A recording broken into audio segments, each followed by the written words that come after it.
So in today's video, we're going to be learning how to sew up these knit shorts. You can make these as short, as long as you want.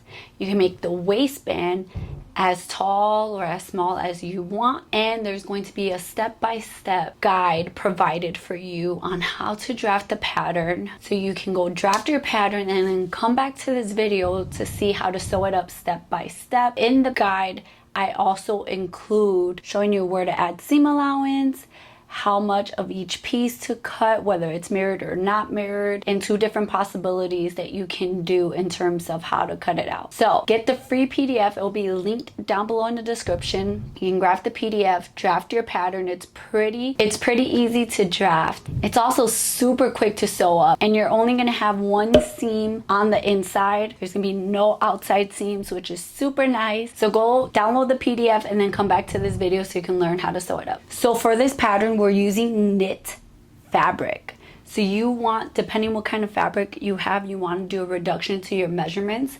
I did 20% on my measurements. So what that means is that if my waist circumference is 30 inches, I would take off 20% from that, and that will be my measurement that I will use whenever I'm using the waist circumference, my pattern. You're only reducing all the measurements that are, so basically all your circumference measurements, like your hip, your waist. So keep that in mind when you're drafting your pattern. Let's move on to sewing this up. So this is going to be a quick, easy sew. So we should have, it depends on which version you're doing, but I'm doing the one without side seams. If you have the one with side seams, you would have 2 front mirrored and 2 back mirrored. If you're doing it with no side seam, then you should just have 2 pieces mirrored.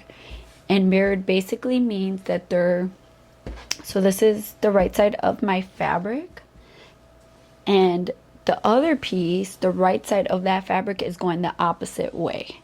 So you can see on this one I have my front here and my back here. We know it's the back because the back is higher than the front. And on this one we have the back on this side and the front on this side. Then we're also going to cut out 2 of our waistband pieces, and when you're cutting these out, you want to make sure you're paying attention to your grain line, and the greatest part of your stretch should be going along the width of your pattern piece. You see that? Same for your waistband pieces. The greatest part of your stretch of your fabric should be going this way.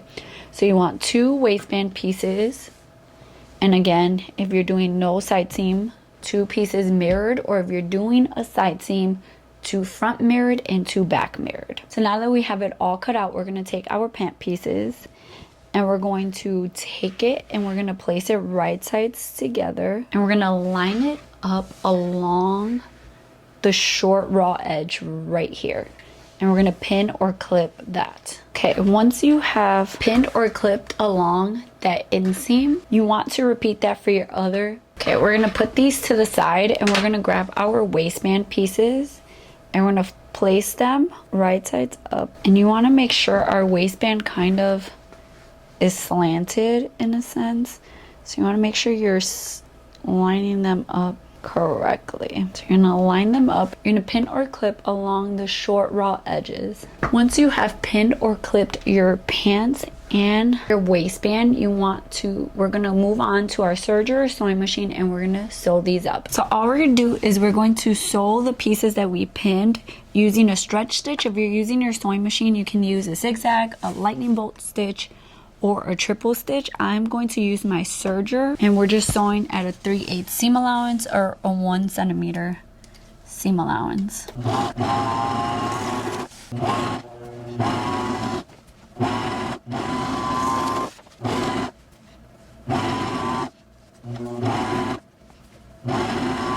Okay, now that we have pinned our elastic, we're just gonna go on our sewing machine, and I'm going to do, you can just do a zigzag stitch to attach our elastic pieces together, and make sure you're overlapping them a bit.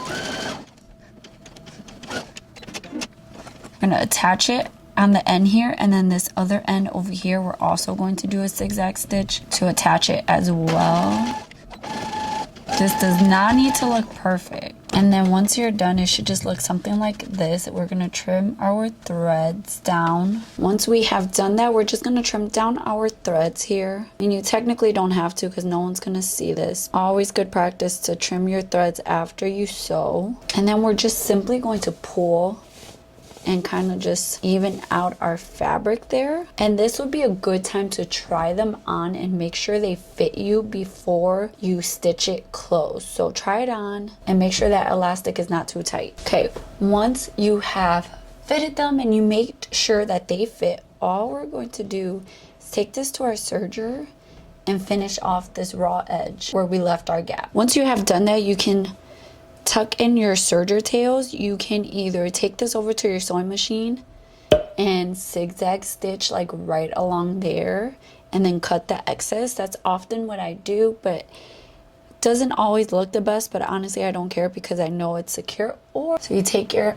upholstery needle, you stick it through your serger threads here all the way till the end, till the hole is near the end. Then you take like a needle threader and you stick it through the hole on this side and you pull all of your serger thread through that hole and then just pull it through like that.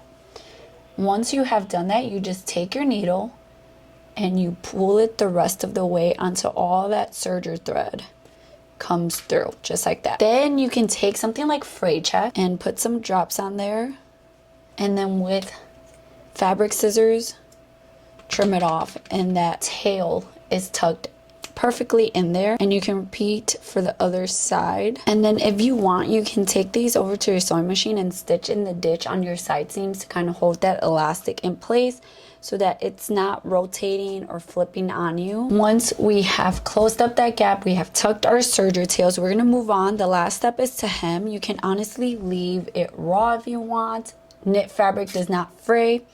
But to hem it, all we're going to do is you want to make sure you're paying attention to what side your seam is going to for your leg, and you want to fold it that way. And then we're just going to fold it 1/2 inch or whatever, if you 3/8 of an inch, whatever you left as your hem, that's what you're going to be folding it up to the wrong side.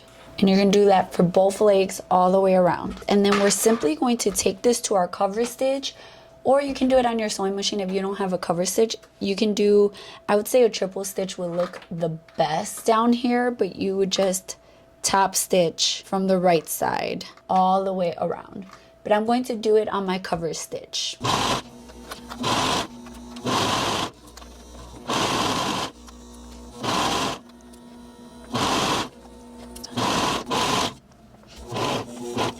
Once you have hemmed the bottom of your pants, you can actually, this is how it looks hemmed on the cover stitch, by the way. One side has like a double needle effect and the other side looks like this. You can also choose to kind of cover stitch your waistband just to kind of make it have a better look, and also just to hold down the thread that is right there. So you can slide in your waistband and you can choose to top stitch. You don't have to do this. Honestly, I've never done it, but I'm going to make sure you're stretching your waistband straight. Oops. I hope you guys enjoyed this video. I hope you found it super informative. Again, if you have not already, download the free PDF so that you know how to draft the pattern to your body measurements. I love you guys, and let me know down below what you would like to see next. I love you guys, and I'll see you in my next video. Bye, guys.